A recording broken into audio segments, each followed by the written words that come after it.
Hey guys, how you doing? I'm David Mathis. Thank you guys for tuning back into my channel. I really appreciate you guys' support. I hope you've been liking the content you've been seeing on my channel.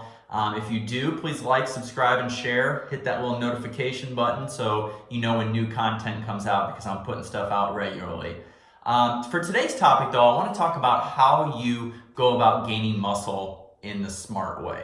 What do I mean by that? Well, a lot of people try to gain muscle by being in a large caloric surplus, which yes, you do need to be in a caloric surplus. Now, what is a caloric surplus?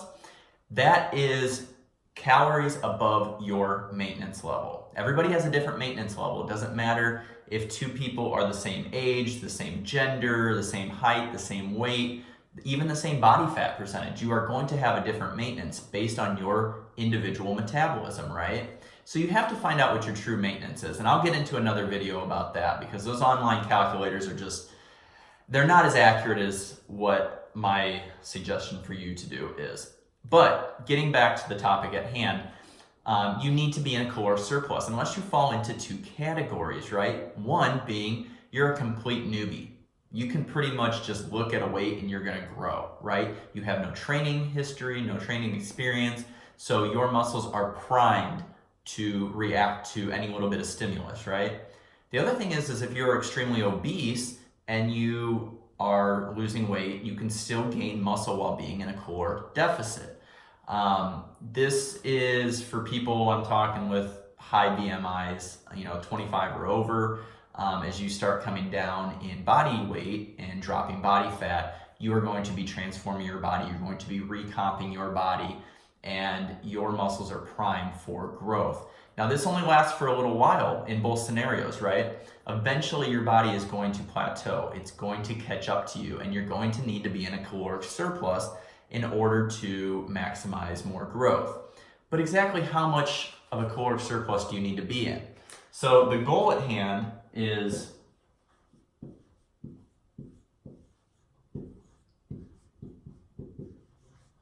gaining muscle, right? So I'm sure you guys have heard all these dreamer bulk type scenarios where you're 1,000 calories over maintenance, right?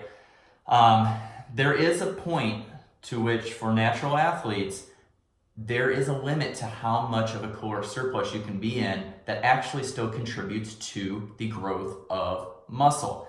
The extra calories that you're taking in is not going to make you grow muscle faster. What it's going to do is make you store fat faster, which later on, you're eventually going to have to take off, right? Because you're not going to want to be someone that has a lot of fat on you. Not if you're in this phase where you're trying to gain muscle. You're trying to gain muscle to look good, right? You're trying to gain muscle to be stronger. You're trying to gain muscle to recomp your body.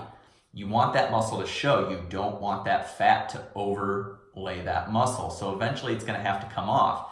This is why you need to be very strategic about your caloric surplus. How much of a surplus do you need to be in? Honestly, you really only need to be in about 100 calorie surplus above maintenance. Now, that doesn't seem like a whole lot, right? That's like, a large apple or one of those smart popcorn 100 calorie bags. The idea though behind this is that this is a very slow rate at gaining muscle. So you're going to gain muscle at a slower rate, okay? You need to be progressively overloading during all this too, but that's something I'll touch later on. This is going to limit the amount of fat regain that you put on during this phase. So there's trade-offs with everything in life, right? You can go slower and not gain as much fat, or you could bump it up a little bit and be okay with gaining a little bit of moderate fat along the way, right? So let's say the 150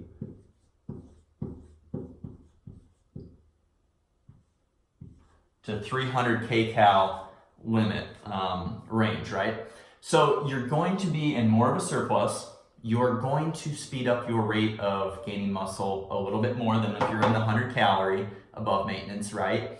But you're also going to risk putting on a little bit more body fat. Now, how much? That's going to be dependent on everybody. It's going to be dependent on how fast you diet, how fast you diet, how fast you surplus, how long you give your body to stay in that range, right, and get used to it, and also the intensity at which and frequency at which you are training, right? You're gonna wanna be hitting the gym hard 4 to 5 days a week. You're still gonna wanna keep cardio in this, right? Because cardio helps drive the nutrients to where they wanna go, your muscles, and it limits the amount of fat storage. So always keep cardio in mind when you are in a muscle gaining phase. It is important. It's important for heart health. It's important for nutrient partitioning. It's also important because it helps your energy levels in the gym. It helps your recovery. It helps promote more mitochondria, which helps with lifting later on, the endurance, right? So I would say that this would be more of like a moderate pace.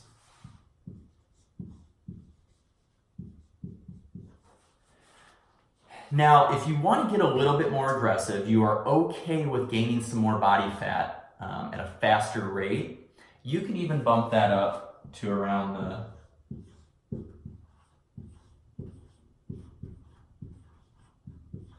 about 350 to 500 calories above maintenance. I say that if you start getting any more than 500 calories above maintenance, you are going to start gaining more fat quicker than what you want. Now, obviously, there are many exceptions, right?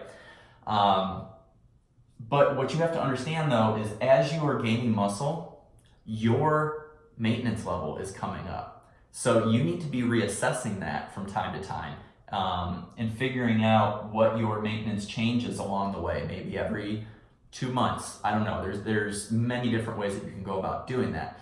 But you want to make sure that these ranges are always falling above your maintenance. What else to consider when in a muscle gaining phase? Well, obviously, the calorie surplus is a must, right? Except for the few scenarios that we talked about earlier in the film.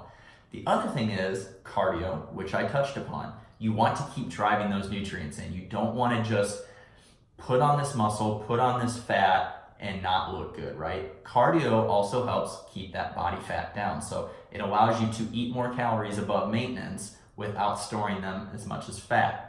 So keep that in mind also when you're in a muscle gaining phase. Do not neglect cardio. How much cardio? That's going to be dependent. I suggest 2 to 3 times a week, 25, 30 minutes of steady state. I am not a big fan of HIIT for many reasons. One of them is that it diminishes your recovery time. In my opinion, if your goal is to gain muscle, you want to put all that effort in towards actually lifting the weights, progressively overloading. And that leads me to my next point with muscle gain. It's great to be in a surplus, right? It's great to eat more food, but if you are not matching your energy output in the gym with that, you are definitely going to gain more fat than you want quicker than what you want. So you need to be progressively overloading. You need to always be focusing on increasing either sets or reps or weight or tempo. There's many different ways that you can go about increasing progressive overload. You can go back into some later videos on my channel. I will put some more out in the future for new people that are just joining my channel, and we'll talk about that in another episode. But you need to definitely be in a surplus. You need to keep cardio in for not only heart health, but nutrient partitioning and performance in the gym. You need to be progressively overloading. Now, there's one more factor that I haven't mentioned that is very, very important, and that's sleep. Sleep and rest. Rest and sleep are 2 separate things, okay? I'm gonna get into the difference in another video with that, but rest is just your time outside of the gym, right? Your non-physical activity. Sleep is where you restore. Sleep is where you repair. Sleep is where you grow. So if you're not optimizing your sleep and your rest time outside the gym, then all this surplus, all that progressive overload is not gonna do you a damn thing. So make sure that's a priority on your list too. Suggest 7 to 9 hours of sleep a night, right? Don't resistance train more than 5 days a week. Make sure that you have a smart plan in place, that you are not pushing your maximal recovery volume every single time you step into the gym. Think of it over a week span, right? So if you guys have any more questions about how to efficiently and in a smart way program your muscle gaining phase, please reach out to me. You can find me at Mathis Fitness on Instagram. You can reach me at mathisfitness@gmail.com for coaching inquiries. Leave some comments in the section below. What do you find best? What's your best calorie range as far as bulking and gaining some muscle? Are you in this range, the 100 calorie range, 150 to 300 calorie, 350 to 500 calorie range? Or are you on one of those dreamer bulks where you're like 1,000 calories above maintenance? Let's get some comments going in the section below. I really appreciate you guys tuning in. Thank you so much for your support. Like, subscribe, and share if you enjoyed this and the other content on my channel. And I'll be back to you with another episode, some more content later on. Thank you so much.